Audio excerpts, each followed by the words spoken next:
Hey guys, and welcome back to the channel. My name is Sparta Green Ranger, and today I've got a pretty awesome discussion video for you. Now, before we enter into the discussion, I want to let you know these are just my opinions, and those opinions are just for me. If you agree with them, awesome. If you don't, that's okay too. But we're always going to have fun and just have an open discussion. So if you want to give your thoughts behind it, leave them down in the comments below. But remember, please be respectful so we can have a clear and open discussion for it. Now, if I can take you back to 1993, Power Rangers was on the scene and it was hot, right? Parents were flocking to toy stores. You couldn't keep anything on the shelves for Power Ranger related content, whether it be toys, comic books that started coming out just a little while later, coloring books, jackets, shirts, hats. It was a wildfire, right? And then we moved away from dinosaurs and went to ninjas and this and that. And then 2010 came out. We got another Megazord, and then we got another Megazord, and another Megazord, and another Megazord, and another Megazord.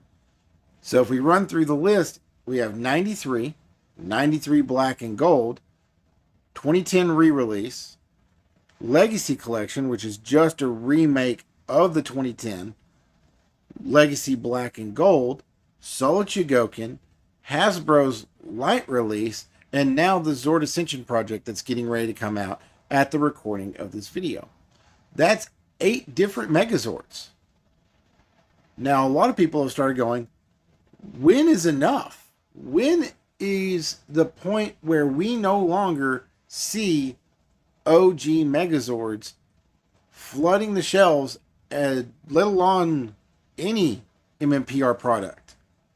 Well, it's kind of a twofold question, isn't it? Why do we keep seeing it, and why do they keep doing it? Well, if I could get you to close your eyes real quick and join me down memory lane through a thought experiment. It's 2010, you're a new CEO, and you've got this IP here that's starting to flounder a little bit. But yet, people that were enjoying that are starting to come up, and they've now got adult money. Wouldn't you hit that nostalgia button to make an IP that's not doing so well because the show's not been the best, the toy line's not been the best, but we need to reinvigorate the toy line and we need to generate some revenue? Megazord. And that's what happened, right? They hit us with the nostalgia button and we jumped right into it. And then it was back, right? New showrunner, new group of people running it. Everything's back in honky-dory. And Power Rangers hit the wildfire.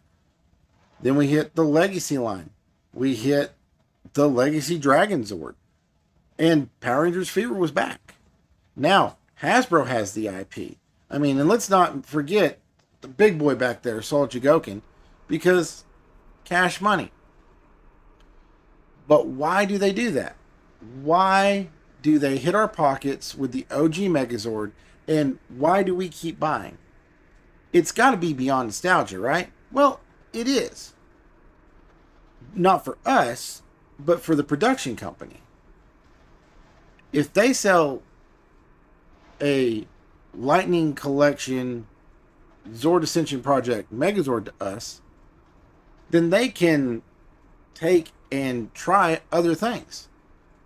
Let's step away from the Megazord real quick. And when Hasbro announced that they had the toy line before they'd even bought the show, and we got word of the Lightning Collection on Hasbro Pulse, what'd they do? We got 2 non-MMPR figures and 2 MMPR figures, right? Well, that was because they can make something that they know will sell because of iconic figures, and then take a risk with 2 more figures. And that lets them get a target market. So for every thing that does well, they can take a risk on. Because it doesn't take just a little bit of put this here, put this there, put this here to make a toy. Any production company can tell you R&D is expensive. And if you look at the pictures that are coming out for not just Zord Ascension Project, but for the Dragonzord alone, they've put the time and tooling in. And this toy has got to be at least a couple $100,000 in research and development. Now, we've seen what happens when they take a toy and they don't do the R&D and they just try to throw it out there. And I'm going to talk about the stinker in the room. That is the Zeo action figure Zord. Now, some people are going to swear by it.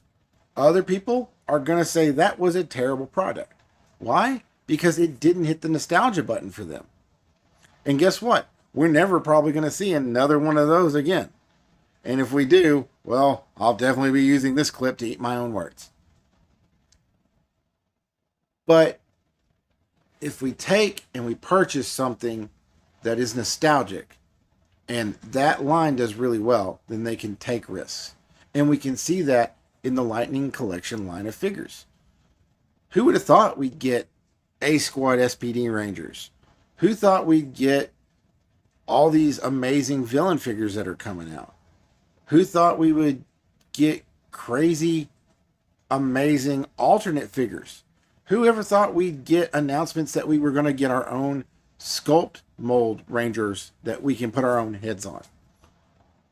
That comes off the backs of them selling stuff like Ninjettis, like the Core Ranger team, like the 5 different Kimberly figures that are out. We buy it, they take risks, so they will try more. And that's really it at the end of the day, guys, is 1, nostalgia, 2, risk management. So whether you're a fan of the Hasbro Megazord and the soon to be coming out Zord Ascension Project Megazord, you got to at least admit they're trying and they will do well. I mean, the NFT version of the Zord Ascension Project sold out almost instantly. So much so that they decided to do a regular release.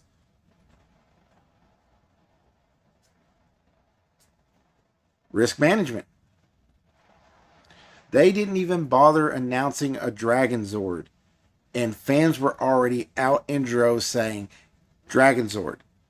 You put a Dragonzord, we'll buy a Megazord. And the numbers didn't lie. Yesterday, at the time of recording, the Dragonzord was announced at San Diego Comic-Con, and pre-orders that had started slowing down for Zord Ascension Project Megazord started going through the roof again, less than 2 weeks before release. And that in the day speaks for itself. So, I want to know what you guys think in the comments down below. Is my discussion point on this a hit or a miss? Give me a big thumbs up if you did, thumbs down if you didn't. I like the feedback either way. Guys, I want to thank you for your time, all the love, all the support. And you know what? If this has been worth it, hit that subscription button down below if you're not subscribed, and hit that notification bell for when I post my next video. As always, if you want to help out the channel and you want to get something for me to review, check out the Amazon wishlist down below. Anything that's purchased from that Amazon wishlist will become a review on the channel, with the person that purchased it getting credit at the beginning and the end of the video. Also, if you want to pick up something for yourself and still help the channel, check out the merch links. Check out Entertainment Earth and check out the Bonfire link. If you purchase anything from those, it directly helps the channel and lets me make awesome content for you guys. As always, thank you again for the love and the support. And you know what? At the end of the day, whether you're for a bunch of Megazords of the OG or against, we all are Power Ranger fans at the end of the day, and that's what really matters. Guys, I hope you enjoyed. May the power protect you, and we'll see you in the next video. Peace.